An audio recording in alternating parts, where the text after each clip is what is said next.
భద్రాద్రి కొత్తగూడెం జిల్లా దమ్మపేట మండలంలో భారీగా గంజాయి స్వాధీనం చేసుకున్నారు.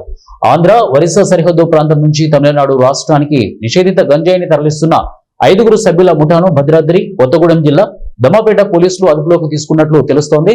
శుక్రవారం ఉదయం Dammapeta SI Sai Kishore Reddy, Palvancha task force పోలీసులు సంయుక్తంగా దమ్మపేట మండలం పట్వారీగూడెం వద్ద వాహన తనిఖీలు చేస్తుండగా పోలీసులను చూసి పారిపోతున్న ఓ ఇన్నోవా కారును అడ్డగించి తనిఖీ చేయగా కారులో తరలిస్తున్న సుమారు 86 కిలోల గంజాయి గుర్తించారు. పోలీసుల విచారణలో ఆంధ్ర ఒరిస్సా సరిహద్దు ప్రాంతం నుండి తమిళనాడుకు గంజాయిని తరలిస్తున్నట్టు నిందితులు వెల్లడించారు. అయితే పట్టుబడిన వారిలో సిఐఎస్ఎఫ్ కానిస్టేబుల్ డిప్యూటేషన్ పై 4వ బెటాలియన్ ఎన్డీఆర్ఎఫ్ చెన్నై నందు కానిస్టేబుల్ గా పనిచేస్తున్న పనగుడు శివకృష్ణ ప్రధాన ట్రాన్స్పోర్టర్ గా ఉన్నట్లు పోలీసుల విచారణలో గుర్తించారు.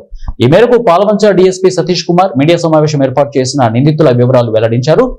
ఏపీలోని మోతుగూడెంకు చెందిన శివకృష్ణ చెన్నైలో ఎన్డీఆర్ఎఫ్ కానిస్టేబుల్ గా పనిచేస్తున్న నేపథ్యంలో చెన్నైకి చెందిన షణ్ముఖం, రాజమండ్రికి చెందిన స్వాతి అనే మరో 2 గంజాయి సప్లయర్స్ తో స్నేహం ఏర్పడినట్టు పోలీసులు గుర్తించారు.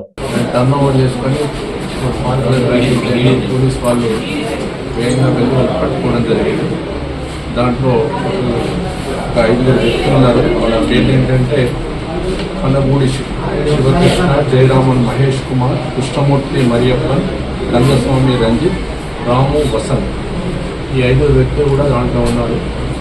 దానికి వెహికల్ డిస్ప్లే నెంబర్ ఒక రకంగా ఉంది. వెహికల్ చెక్ చేస్తే వేరే నెంబర్ యొక్క ఆర్సీ దాంట్లో దొరికింది.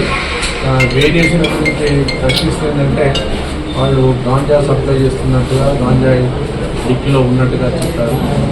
వాళ్ళ కన్ఫెషన్ మీద చెక్ చేయండి. దాంట్లో ఒక 80 కేజెస్ గాంజా దొరికింది. సుమారు ఇది 42 లక్షల వరకు ఖరీదు చేస్తుంది.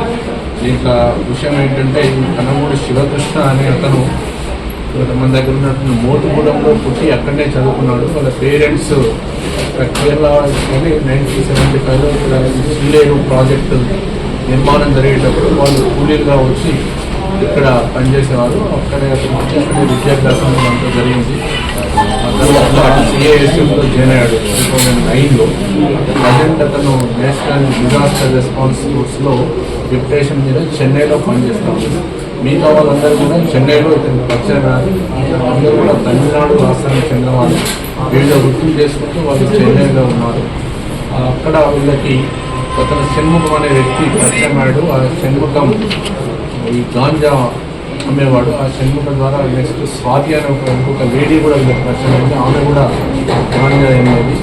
వీళ్ళు ఏంటంటే ఈ గాంజా ఎక్కడి నుంచి చేస్తుండ్రు ఏంటనేది వాళ్ళు తెలుసుకున్నట్టయితే ఇక్కడ మోతుగూడెం ఒరిస్సా రాష్ట్రం ఏఓబి ఎక్కడ ఉందో ఆ ప్రాంతంలో తీసుకొస్తున్నట్టుగా తెలిసింది. ఇక్కడ శివకృష్ణ కూడా అదే ఏరియా వాడు కాబట్టి వాళ్ళు చెప్పినటువంటి క్లూస్తోనే అతను తొందరగా ఏరియాకి వచ్చేస్తున్నాయి కాబట్టి స్టోరు ఏం గమనిందని చెప్పేసి తెలుసుకొని అక్కడి నుంచి తీసుకొచ్చి ఇక్కడ శివకృష్ణకు